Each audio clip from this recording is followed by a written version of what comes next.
जय हिंद। इस क्लास के माध्यम से आज हम लोग बेसिक मैथ में संख्याओं के बारे में जानेंगे। ठीक है, ये बेसिक जो मैथ है उसमें सभी प्रकार की जैसे सम संख्या, विषम संख्या, भाज्य संख्या, अभाज्य संख्या, परिमेय संख्या, ये जो सभी संख्याएं हैं ये क्या है, इसको कैसे हम बिल्कुल आसानी से समझ लें ताकि जो मैथ है काफ़ी आसान हो जाए। और ये जो चीज़ है छठा क्लास से समझिए कि शुरू हो जाता है, यानी जो भी छठे क्लास में है या उससे आगे हैं, अगर समझिए इन सब को नहीं पढ़ते हैं छठा क्लास से लेकर 10वीं क्लास तक, अगर जो विद्यार्थी इन सब के बारे में नहीं जानते हैं तो समझिए कि वो चाह कर भी मैथ को अपना मतलब स्ट्रॉन्ग मजबूत नहीं बना सकते हैं, मैथ को अच्छा नहीं बना सकते हैं, क्योंकि इन सभी संख्याओं के बिना समझिए आपका मैथ पूरा अधूरा है।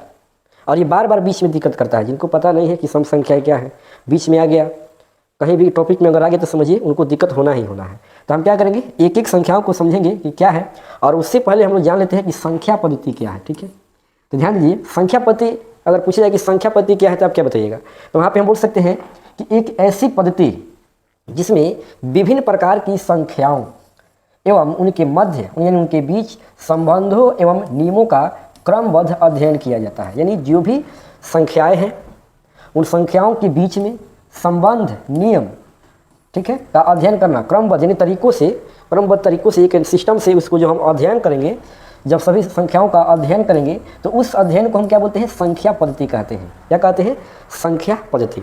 अब देखिए ये तो हो गया हमारा संख्या पद्धति। इसके बाद एक नंबर देखिए क्या है यहाँ पे, प्राकृतिक संख्याएं। प्राकृतिक संख्याएं को हम इंग्लिश में क्या बोलेंगे, नेचुरल नंबर्स। नेचुरल नंबर्स यानी प्राकृतिक संख्याएं। तो इसको लिखने के लिए हम लिख सकते हैं कि वे संख्याएं जो गणना करने में प्रयुक्त की जाती हैं। यहाँ पे देखिए गणना शब्द, गणना का अर्थ होता है गिनती करना। आप यहाँ सिंपल भी लिख सकते हैं कि वे संख्याएं जो गिनती करने में प्रयुक्त की जाती हैं प्राकृतिक संख्याएं कहलाती हैं, या सिंपल ये भी बोल सकते हैं कि सभी गिनती की संख्याओं को हम प्राकृतिक संख्या बोलते हैं। तो बताइए, अगर आपसे कहा जाए कि गिनती सुनाइए तो आप कहाँ से शुरू करेंगे, 0 से या 1 से? तो बेशक सब कोई 1 से शुरू करते हैं। कहाँ से 1 से शुरू करेंगे, 1 2 3 4 5 और लगातार बोलेंगे। ये नहीं कि कोई संख्या बीच में छोड़ दी। अगर कोई बीच में गलती से छोड़ भी दिए तो हम क्या बोलते हैं, गलती है, तुरंत बोल दें कि आप गलती सुना रहे हैं, है कि नहीं। तो गिनती की संख्याओं को हम क्या बोलेंगे, प्राकृतिक संख्या बोलेंगे। ठीक है, और ये कहाँ से शुरू होगा, 1 से शुरू होगा। कहाँ से, 1 से। तो देखिए जैसे में हम प्राकृतिक संख्या को अगर सूचित करना हो तो n यानी नेचुरल नंबर n से सूचित करेंगे, और ये कहाँ से शुरू होगा, तो 1 से। 1 2 3 4 डॉट डॉट डॉट, ये कहाँ तक जाएगा, ये अनंत तक। अनंत मतलब क्या, यानी जहाँ तक हम कल्पना भी नहीं कर सकते हैं। ठीक है, चलिए इसके बाद पूर्ण संख्याएं। कौन संख्याएं, पूर्ण संख्याएं, जिसको हम बोलते हैं होल नंबर्स। क्या बोलते हैं, होल नंबर्स। तो अगर प्राकृतिक संख्याओं के समूह में अगर हम शून्य को मिला दें, शून्य के मिलाने के बाद जो समूह प्राप्त होगा उसको हम बोलेंगे होल नंबर यानी पूर्ण संख्याएं। क्या बोलेंगे, पूर्ण संख्याएं बोलेंगे। तो यहाँ पे देखिए हम परिभाषा लिख सकते हैं कि यदि प्राकृतिक संख्याओं के साथ शून्य को भी सम्मिलित का मतलब क्या है, सम्मिलित का मतलब है मिला देना, शामिल कर देना, कर लिया जाए तो वे संख्याएं पूर्ण संख्याएं कहलाती हैं। ठीक है, कौन संख्याएं कहलाएगी, पूर्ण संख्याएं। कब, जब प्राकृतिक संख्याओं के समूह में हम शून्य को मिला देंगे तो जो प्राप्त संख्या होगा उसको हम क्या बोलेंगे, पूर्ण संख्याएं बोलेंगे। क्या बोलेंगे, पूर्ण संख्याएं। अब पूछा जाए कि बताइए पूर्ण संख्याएं कहाँ से शुरू होती हैं, तो पूर्ण संख्याएं शून्य से शुरू होती है। कहाँ से, शून्य से, और कहाँ तक जाएगी, तो ये भी अनंत तक। चलिए इसके बाद देखेंगे हम लोग 3 नंबर, पूर्णांक क्या है। तो ध्यान दीजिए, पूर्णांक जिसको हम लोग बोलते हैं इंटीजर्स। क्या बोलते हैं, इंटीजर्स। तो इसको हम लिख सकते हैं कि सभी पूर्ण संख्याएं तथा ऋणात्मक संख्याएं पूर्णांक कहलाती हैं। ध्यान दीजिए, यहाँ पे ध्यान दीजिए, जैसे मान लीजिए एक हम रेखा बनाते हैं, रेखा, और इस पर गिनती लिखते हैं। यहाँ पे 0 लिखें, इधर 1, इधर 2, ये 3 और ये 4, और ये कहाँ तक जाएगा, ये भी अनंत तक जाएगा, डॉट डॉट। और यहाँ पे रहेगा माइनस वाला। क्या रहेगा, माइनस वाला। ध्यान दीजिए, तो अब इस रेखा पर हम संख्याओं को सजा दिए तो अब बोलेंगे संख्या रेखा। क्या बोलेंगे, संख्या रेखा बोलेंगे। अब ध्यान दीजिए, यहाँ पे देखिए सभी पूर्ण संख्याएं तथा ऋणात्मक संख्याएं पूर्णांक कहलाती हैं। इसको ध्यान से समझिए, नहीं तो कन्फ्यूजन रहेगा आपके पास अगर ध्यान से नहीं समझिएगा। तो यहाँ पे देखिए हम क्या किए हैं, एक संख्या रेखा बनाए हैं जिसपे ये पूर्ण संख्या लिए हैं, शून्य से शुरू कर रहे हैं इधर। ठीक है, तो ये क्या है, ये सभी पूर्ण संख्याएं हैं। क्या है, और इधर चलेंगे तो ये सभी क्या है, ये 0 से ये हम कहाँ, ये बाईं साइड में चले हैं, तो ये बाईं साइड में सभी क्या है, ये सभी ऋणात्मक संख्याएं हैं। तो यहाँ पे क्या लिखा गया है, ऋणात्मक संख्याएं। उसके बाद पहले क्या था, पूर्ण संख्या। तो पूर्ण संख्या कहाँ शुरू होगा, 0 से। यानी संख्या रेखा पर जितनी संख्याएं हैं चाहे वो धनात्मक हो, चाहे ऋणात्मक हो, चाहे शून्य हो, वो सभी संख्याएं क्या कहलाएंगी? सभी संख्याएं पूर्णांक कहलाएगी। क्या कहलाएगी? पूर्णांक। अब ध्यान दीजिए, अगर हम यहाँ से देखिए -1 से, तो ये क्या हो रहा है? -1 से नहीं, यानी 0 से समझिए कि बाईं तरफ, 0 से बाईं तरफ से ही शुरू हो जाता है ऋणात्मक संख्याएं या ऋणात्मक पूर्णांक। आप ऋणात्मक संख्याएं कहिए या ऋणात्मक पूर्णांक कहिए। तो ये 0 से जैसे हम बाएं साइड में चलेंगे, 0 से बाएं साइड में जैसे चलेंगे, ये जो भी संख्या प्राप्त होगा वो सभी ऋणात्मक संख्याएं कहलाएगी। उसके बाद ये 0 से जैसे हम दाएं साइड में चलेंगे, दाहिने की ओर चलेंगे, और जो भी संख्याएं प्राप्त होगी उसको हम क्या बोलेंगे? उसको बोलेंगे धनात्मक संख्याएं। क्या बोलेंगे? धनात्मक संख्याएं या धनात्मक पूर्णांक भी बोलेंगे। तो इसके बाद आएगा धन पूर्णांक और ऋण पूर्णांक। तो देखिए यहाँ पे क्या है? धन पूर्णांक। तो समझिए, पहले ये हो गया, ये संख्या रेखा पर जो भी संख्याएं प्राप्त हैं, चाहे माइनस में हो या प्लस में हो, यानी ऋण संख्याएं, ऋणात्मक संख्याएं और धनात्मक संख्याएं, और शून्य। शून्य भी क्या है? एक पूर्णांक है। लेकिन पूछा जाए, बताइए शून्य क्या है? धनात्मक पूर्णांक है कि ऋणात्मक? तो ना वो धनात्मक है ना वो ऋणात्मक है, केवल एक पूर्णांक है, या केवल बोल सकते हैं कि एक पूर्ण संख्या है। कौन? शून्य। ठीक है। तो अब देखिए, इसके बाद क्या आएगा? इसके बाद आएगा धन पूर्णांक या धनात्मक संख्याएं। इसको हम बोलते हैं पॉजिटिव इंटीजर। क्या बोलते हैं? Positive integer. तो अब देखिए, अब पूछा जाए कि धनात्मक पूर्णांक या धनात्मक संख्याएं क्या है, तो सभी प्राकृतिक संख्याएं धन पूर्णांक कहलाती हैं। कौन संख्याएं? प्राकृतिक संख्याएं। ध्यान दीजिए, प्राकृतिक संख्या अभी हम देखें, 1 नंबर पर वही देखे हैं। तो कहाँ से शुरू था? 1 से, यानी गिनती की संख्याओं को गणना करने के लिए जिसका प्रयुक्त हम करते हैं, यानी जिसको हम प्रयुक्त करते हैं, उसको क्या बोलते हैं? प्राकृतिक संख्या बोलते हैं। और प्राकृतिक संख्या कहाँ शुरू होती है? 1 से शुरू होती है। और इसके बाद क्या रहेगा? क्वेश्चन नंबर देखिए, क्वेश्चन नंबर 5 में इसमें क्या है? इसमें है ऋण पूर्णांक, जिसको हम बोलते हैं नेगेटिव इंटीजर्स या ऋणात्मक संख्याएं। तो उसको हम इंग्लिश में क्या बोलेंगे? नेगेटिव नंबर्स बोलेंगे। तो सभी ऋणात्मक संख्याएं ऋण पूर्णांक कहलाती हैं। यानी संख्या रेखा पर, ये संख्या रेखा पर 0 से बाईं ओर अगर हम चलेंगे और जो भी संख्या प्राप्त होगी वे सभी क्या है? वे सभी ऋणात्मक पूर्णांक है या ऋणात्मक संख्याएं हैं। चलिए, इसके बाद क्या आएगा? इसके बाद होगा परिमेय संख्या। और यहाँ पे ध्यान दीजिए, ये देखिए, सभी ऋणात्मक संख्याएं पूर्ण संख्या होती है। यहाँ पे 0 नहीं रहेगा। ठीक है, 0 ना ऋणात्मक है ना धनात्मक है, केवल एक पूर्णांक है। ठीक है, तो यहाँ पे क्या होगा? ऋणात्मक संख्या में ध्यान दीजिए, यहाँ पे आप सुधार लीजिएगा आप लोग, ये रहेगा -1, -2, -3, -4 ... ठीक है। इसके बाद आएगा परिमेय संख्याएं। कौन संख्याएं? परिमेय संख्या, जिसको हम बोलते हैं रेशनल नंबर। वे संख्याएं जिन्हें हम p/q के रूप में व्यक्त कर सकते हैं या व्यक्त किया जा सकता है, उसे हम परिमेय संख्या कहते हैं या वो परिमेय संख्या कहलाती है। अब ध्यान दीजिए, जैसे यहाँ पे देखिए, हम 5/3 लिख रहे हैं, ये भी एक परिमेय संख्या है। केवल 5 लिख रहे हैं, नीचे कुछ नहीं दे रहे हैं, तो ये भी एक परिमेय संख्या है, क्योंकि इसको हम लिख सकते हैं 5/1। नीचे आप 1 लिख सकते हैं, ऊपर नहीं। या इसे मान लीजिए 3/-3/4, ये भी क्या है? एक परिमेय संख्या है। लेकिन ध्यान दीजिए, यहाँ पे देखिए p/q, यहाँ पे देखिए q क्या है?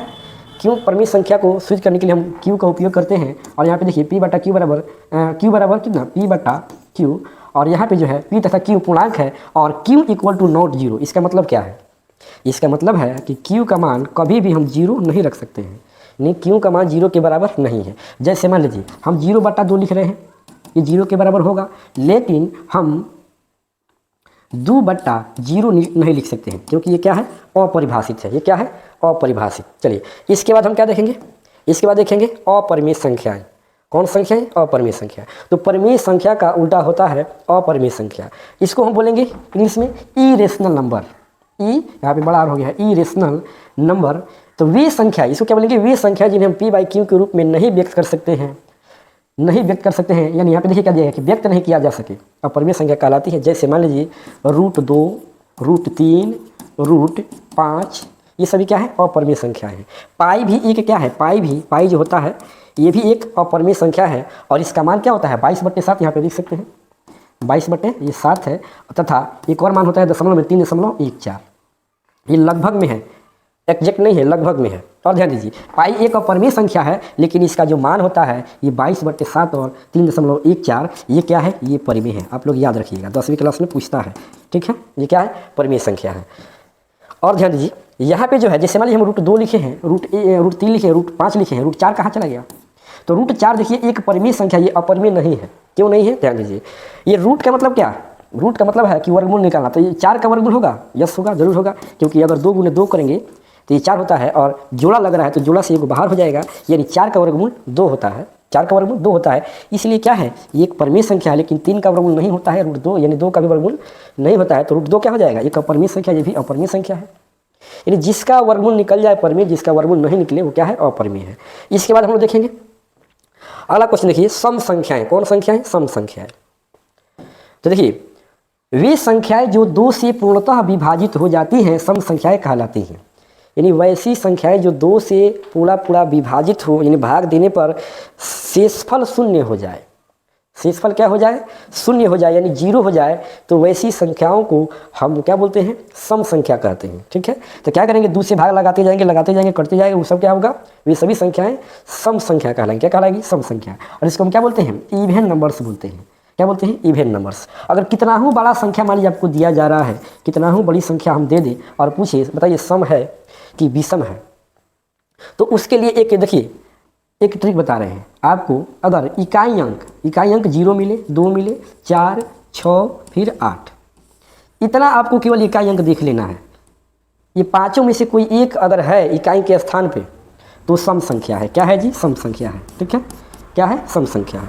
तो देखिए तो एक संख्या लिखे हैं कितना, 89,682, तो यहाँ पे इकाई पर क्या है, 2 है, तो सम संख्या है। यानी पांचों में से कोई एक रहेगा इकाई के स्थान पर, इकाई देखना है, इकाई, बाकी कोई संख्या नहीं देखना है, कोई अंक नहीं देखना है, बल्कि जैसे मान लिया 10, सैकड़ा, 1000, 10,000, केवल हमें इकाई देखना है। 0 रहेगा तभी सम, 2 रहेगा तभी सम, 4 रहेगा तभी सम संख्या, 6 रहेगा तभी सम संख्या, 8 रहेगा तभी सम संख्या। कहाँ पे देखना है, इकाई पे। अब ध्यान दीजिए, सबसे यहाँ उदाहरण पे सम संख्या 2, 4, 6, 8 डॉट डॉट डॉट कहाँ तक, अनंत तक।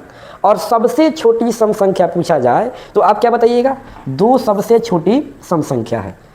2 क्या है, सबसे छोटी सम संख्या है। इसका जस्ट उल्टा हो जाता है विषम संख्या। क्या होता है, विषम संख्या। और विषम संख्या को हम क्या बोलते हैं इंग्लिश में, इसको बोलते हैं ऑड नंबर। क्या बोलते हैं, ऑड नंबर।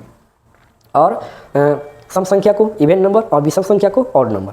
तो यहाँ पे क्या बोलेंगे, जस्ट उसका उल्टा हो जाएगा, किसका, सम संख्या का उल्टा हो जाएगा विषम संख्या। तो वे संख्याएं जो 2 से पूर्णतः विभाजित नहीं होती हैं, यानी भाग देने पर समझिए कि हम 2 से जब भाग देंगे तो हमेशा शेषफल क्या आएगा, 1 आएगा। क्या आएगा, 1 आएगा। तो ये संख्या क्या कहलाती है, विषम संख्याएं कहलाती हैं। और ये कहाँ से शुरू होगा, तो 1 से। 1 क्या है, सबसे छोटी विषम संख्या है। 1 के बाद 3, 5, 7, 9, 11 डॉट डॉट डॉट डॉट कहाँ तक, तो ये भी अनंत तक। और इसको पहचानने के लिए ट्रिक क्या है, इसको पहचानने के लिए ट्रिक है कि इकाई अंक 1 देखिए, और नहीं तो 3 देखिए, नहीं तो 5 देखिए, नहीं तो 7 देखिए, नहीं तो 9।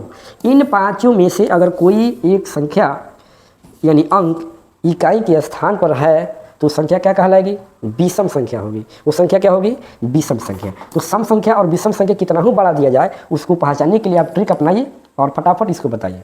चलिए इसके बाद देखिए अगला क्वेश्चन, अभाज्य संख्या है। मैट्रिक बोर्ड एग्जाम में भाज्य संख्या और अभाज्य संख्या से एगो ऑब्जेक्टिव तो हर एक साल आता है, आप जाकर मिला सकते हैं। और बार बार बोल रहे हैं कि ये बेसिक चीज़ है और ये छठा क्लास से समझिए कि 10वीं क्लास के जो भी विद्यार्थी हैं उनको जानना बहुत ज़रूरी है। नहीं तो समझिए कि वो चाह कर भी मैथ को कितना हम अच्छा बनाने का प्रयास करेंगे, इसको जानने बिना अच्छा नहीं बना सकते हैं।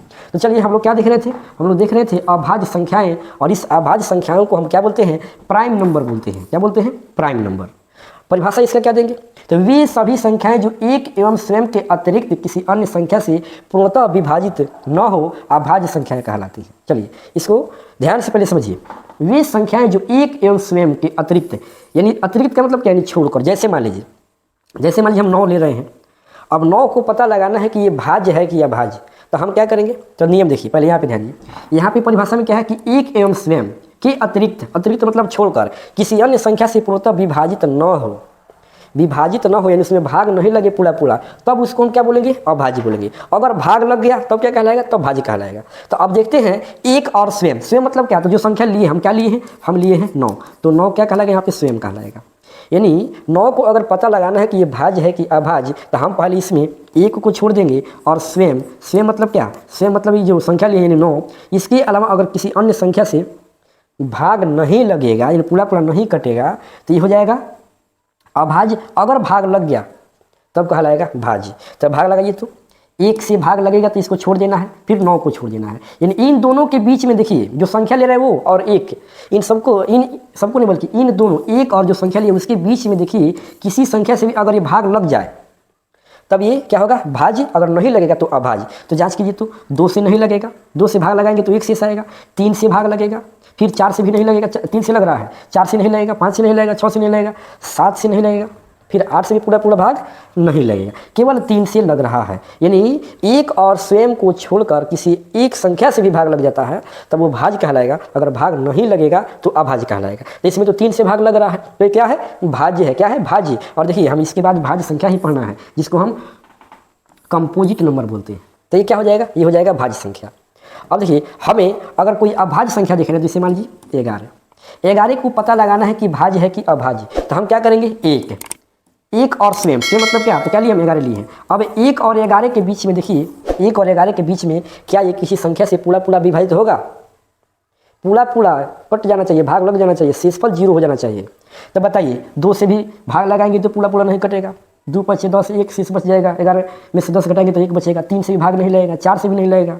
यानी 1 और 11 के बीच में जितनी संख्याएं सबसे हम प्रयास करेंगे पूरा पूरा भाग लगाने के लिए तो नहीं लगेगा। इसलिए क्या है, एक अभाज्य संख्या है। क्या है, अभाज्य संख्या है। तो इस तरह से आप अभाज्य संख्या को पहचान सकते हैं। और इसमें एक महत्वपूर्ण बात कि ध्यान दीजिए यहाँ पे 2 पर, यहाँ पे 2 जो है सबसे छोटी, यहाँ पे आप लिख लीजिएगा नोट में, ये क्या है, सबसे छोटी सम अभाज्य संख्या है, सम अभाज्य संख्या है, अभाज्य संख्या है। ये ज़्यादा कन्फ्यूजन आता है कि कितना लोग बोलते हैं कि 2 है भाज्य संख्या, ये 2 भाज्य संख्या नहीं है, सबसे छोटी सम अभाज्य संख्या 2 क्या है, 2 सबसे छोटी सम अभाज्य संख्या है। ठीक है,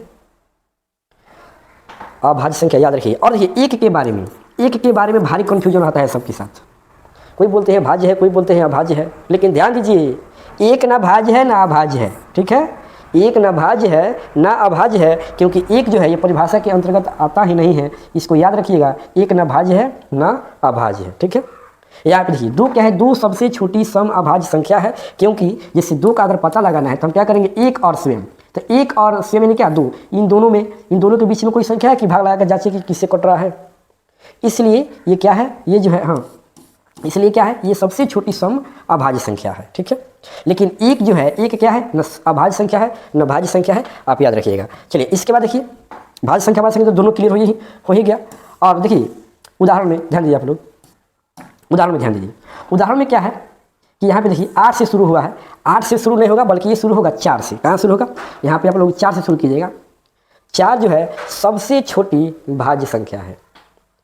बोर्ड एग्जाम में पूछता है कि सबसे छोटी भाज्य संख्या क्या है, तो यहाँ पे हम 4 लगाएंगे। क्या लगाएंगे, 4। सबसे छोटी भाज्य संख्या क्या है, तो 2 है। सबसे छोटी भाज्य संख्या और सबसे छोटी भाज्य संख्या का गुणनफल क्या है, तो सबसे छोटी भाज्य संख्या 2, सबसे छोटी भाज्य संख्या 4, और दोनों को गुना करेंगे तो 8 आएगा।